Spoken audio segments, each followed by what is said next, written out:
바흐 축제랑 핸델 축제를 얘기를 해 볼게요. 네. 바흐는 우리가 예전에 중고등학교 때 음악 시간에 음악의 아버지, 핸델이 음악의 어머니라고 배웠나요? 이게 유럽에서는 다들 그렇게 얘기 안 하는데 일본인들이 만든 얘기죠. 일본인들은 뭔가 세계 뭐 세계 최고의 세계 뭐 이런 거라든가 뭐의 어머니, 아버지 이런 거 되게 좋아하잖아요. 예. 일본에서 만든 거고 이 바흐와 핸델이 이 독일의 이 비슷한 지역에서 태어났는데 심지어 같은 해에 태어났어요. 예. 두 천재가 같은 해에서 같은 나라에서 태어났는데 굉장히 다른 운명을 살았어요. 바흐는 제가 이전 유튜브에도 말씀드렸지만 엄청 성실한 직장인이었고요. 아이를 20명을 낳는 바람에 다 먹여 살리느라고 진짜 마음에 안 들어도 꾹꾹 참으면서 거의 마감 노예 같은 생활을 하는 사람이었고, 예. 그래서 극성실하게 계속 뭐 초반 한 5년 정도는 이 라이프치 성 토마스 교회에 와가지고 거의 매주 작곡하나, 그다음에 초연하고 애들 연주시키고 뭐 진짜 바쁘게 살았는데 평생 독일 이 성 토마스 교회에 27년간 일을 했던 거예요. 한 직장에 27년. 예. 근데 핸델은 너무 화려하게 살았어요. 예. 그래서 이탈리아도 가고 나중에는 이제 런던에 가서 왕실 작곡가가 됐고 심지어 런던의 그 정치가들이나 뭐 유명한 사람들만 묻히는 그 웨스트민스터 사원에 묻히기까지 했죠.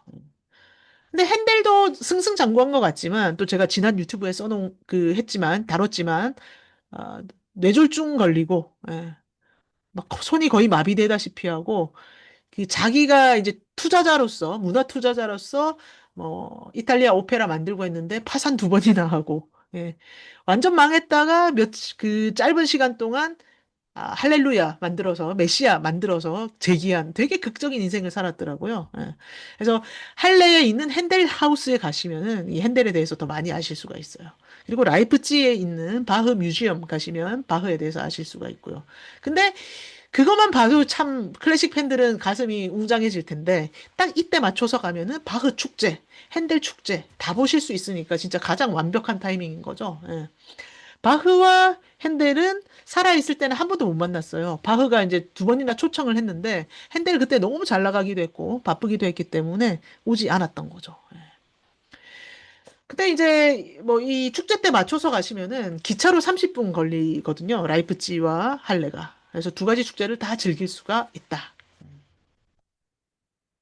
자, 바흐 축제를 조금 더 자세히 보시면요. 올해의 테마는 대화입니다. 임 디알로그. 예. 그 하루 종일, 이 10일 동안 하루 종일 아침 일찍부터 밤 늦게까지 계속 하루 종일 행사가 여러 개가 돌아가요. 그래서 칸타타가 가장 큰 연주, 큰 행사고요. 그 성토마스 교회, 니콜라이 교회, 게반트 하우스 이렇게 여러 연주장에서 이 칸타타, 저 칸타타, 이 시간대, 저 시간대 이렇게 열리고 있고요. 그다음에 토크 쇼랄까 전문 연구자들이 세미나 같은 거 하는 행사도 있고요. 바흐의 흔적을 따라서 뭐 투어 가는 것도 있고요. 바흐 얘기를 하면서 커피를 마시는 행사도 있고요. 굉장히 다양한 행사가 습니다 그래서 10일 동안 이게 바흐의 음악 엄청 즐길 수가 있고 칸타타 50곡은 팬들이 투표를 해가지고 그거를 몇 개씩 이렇게 조합을 해가지고 계속 연주를 하기 때문에 거의 매일 있어요 칸타타. 그렇고요. 그리고 이제 야외에서도 연주를 합니다. 그리고 또 독특한 게 나중에 바흐 뮤지엄 가보시면 아시겠지만, 바흐를 오마주한 온갖 현대음악과 대중음악들이 있거든요. 그런, 뭐랄까, 클래식 음악이 아니라 바흐를 어떻게 재해석하고, 재조합을 해서 만든 그런 현대음악들도 여기저기서 또 연주를 하거든요. 그래서 바흐의 미래까지 볼 수 있다. 이런 독일 정신, 뭐, 실험 정신이라고 해야 되나? 이런 게 참 재밌는 것 같아요. 감히 바흐를 그런 식으로? 라고 생각할 수도 있는데, 예, 그, 바흐 리믹스 이런 거 찾아보시면은 전자음악도 나오고요. 되게 재밌는 거 많이 나와요. 그런 거를 여기서도 꽤 들을 수가 있다. 자, 성 토마스 교회가 이제 바흐가 일했던 교회인데, 여기서 음악 감독으로 일을 했죠. 아까도 얘기했지만 거의 매주 일요일에 칸타타를 초연을 했고요. 그래서 초반 몇 년 동안 진짜 밀어붙이면서 계속 만들었기 때문에 300 몇 곡 뭐 만들었다고 하는데 지금 남아있는 거는 200곡 이상이라고 해요. 그리고 바흐의 무덤이 이 교회 안에 남아있는 거죠. 예. 저는 6월 17일 칸타타 콘서트를 티켓을 사놨고요. 자, 사진 보여드릴게요. 예, 여기가 그 성토마스 교회입니다. 성토마스 교회 입구 앞에 이 광장에 요한 세바스티안 바흐 해가지고 이렇게 동상이 붙어 있죠. 예. 그리고 이 교회의 너무 귀여운 점이 스테인드 글라스가 있는데 여기 왼쪽에 있는 요 중간에 보시면 바흐의 모습을 스테인드 글라스로 하나만 탁 만들어 놨어요. 너무 귀엽죠. 그리고 제일 오른쪽 사진 보시면은 요런 공간입니다. 위 2층에서 연주를 하고 우리는 1층에 앉아서 듣는 거죠. 예, 그래서 무대가 안 보입니다. 예. 그래서 나중에 티켓팅 할 때 이제 요런 자리 같은 거 잘 조사를 하고 사야 기둥 뒤에라든가 이런 거 피해가지고 잘 사실 수가 있고요. 바흐는 살아있을 때는 유명하지 않았어요. 근데 죽은 지 79년 만에 멘델스존이 바흐를 부활시켰죠. 멘델스존은 자기도 금수저고 자기도 음악인이었기 때문에 자기 음악을 추구할 수 있었는데 좀 뭔가 책임감과 이런 안목 같은 게 있었어요. 예, 그래서 바흐의 마태 순환곡을 발굴을 해서 연주를 했고 그때 그 연주회장에 있던 사람들이 막 울면서 어떻게 이런 음악이 있었냐 왜 몰랐지 하면서 그때부터 바흐가 부활을 한 거죠. 예. 그래서 멘델스존은 정말 탁월한 기획자이고 큐레이터다. 예. 그렇게 볼 수 있고 그때 이제 개반트 하우스에서 했는데 그 무대에 임윤찬도 이번에 선다. 유명한 사람들이 이 축제 때 오는데 이번에는 임윤찬이 온다. 그래서 개반트 하우스가 이 제일 왼쪽에 있는 요런 건물입니다. 광장이 앞에 있고요. 이 라이프치 시내에 있고요. 여기 가시면은 이제 멘델스존 동상이 요런 좀 길게 있는 것도 있고, 요렇게 흉상도 있고, 그렇습니다. 멘델스존에 대해서 잠시 알아보면은, 뭐, 우리가 참 자주 들었죠. 결혼 행진곡, 한여름밤의 꿈, 바이올린 협주곡도 있고, 되게 금수저로 고생 한 번 안 해봤을 것 같긴 한데, 아, 그런 사람은 또 아픔이 있죠. 집안에 병이 있어가지고 좀 일찍 요절을 했죠. 그리고 그냥 자기 연주만 열심히 한 사람이 아니라 더 큐레이터이고 천재 기획자다. 요 포지셔닝도 주목을 해달라 제가 계속 얘기를 하고 있죠. 그래서 라이프치히에 가시면 멘델스존 하우스도 가셔야 되는데 요런 몇 층짜리 아파트 저택이고요. 죽기 전에 2년간 살았던 데입니다. 그리고 이 제일 오른쪽에 보이는 사진이 이 살롱이에요. 여기에 피아노 있고, 이런 공간이고요. 100명도 못 들어갑니다. 11월에는 멘델스존 페스티벌이 있어요. 멘델스존이 죽은 그 집에서 그 시각에. 그래서 여기도 또 훌륭한 연주자들이 와서 연주를 하죠. 요때 개반트 하우스에서도 연주를 하고 요 살롱에서도 연주를 하는데 제가 작년 11월에 또 이때 가서 연주회 여러 개 봤었고요. 요 공간 안에서 보는 거는 되게 뭐랄까 이 시기 때 유럽의 부르주아들이 했던 그런 살롱 음악회 한번 체험해 보는 거는 굉장히 좋은 경험인 것 같아요. 그래서 그 뭐 옛날 악기들도 이 집에 많이 남아 있고요. 멘델스존이 쓰던 물건들 다 남아 있습니다. 11월에 그 유명한 엘레나 바시키로바 이분 피아노 듣고 바로 눈앞에서 하기 때문에 이 좁은 공간 사진 찍어달라고 하면 잘 찍어주고 그랬습니다. 그리고 이 맨델스존 하우스에서 지휘를 하면은 뭐 전자 오케스트라 반응해주는 그런 것도 있으니까 독일에서 참 이런 거 잘한다는 거 한번 느껴보시는 것도 괜찮을 것 같고요. 제 눈앞에 세계 최고의 바리토가 노래를 하는 그리고 엘레나 바시키로바가 피아노 연주를 하는 그런 음악회였죠. 눈앞에서 보실 수가 있고요. 자, 핸델 축제를 한번 또 얘기를 해볼게요. 라이프치히에서 기차로 30분 걸린다고 말씀드렸고요. 할레라고 하는 도시입니다. 6월 5일에서 14일까지 하고요. 핸델의 고향이죠. 거기 가시면은 할레에 가시면 핸델 하우스가 남아 있고 들어가서 보시면 됩니다. 올해 테마는 남성상이라고 해요. 네. 그리고 그 오페라 리날도 있죠. 그 제일 유명한 게 라샤 쇼피안가 미알그루다 소르테 그 음악 그 아리아는 많이들 아시는데 그 오페라를 하는 거예요. 그래서 저희는 6월 13일에 일찍 가실 분들은 가셔가지고, 리날도를 오후 3시에 하거든요. 예. 그래서 이걸 봅니다. 예. 1711년에 런던에서 초연했던 최초의 이탈리아어 오페라. 예, 그걸 보는 거죠. 폐막 공연이라고 보시면 되고요.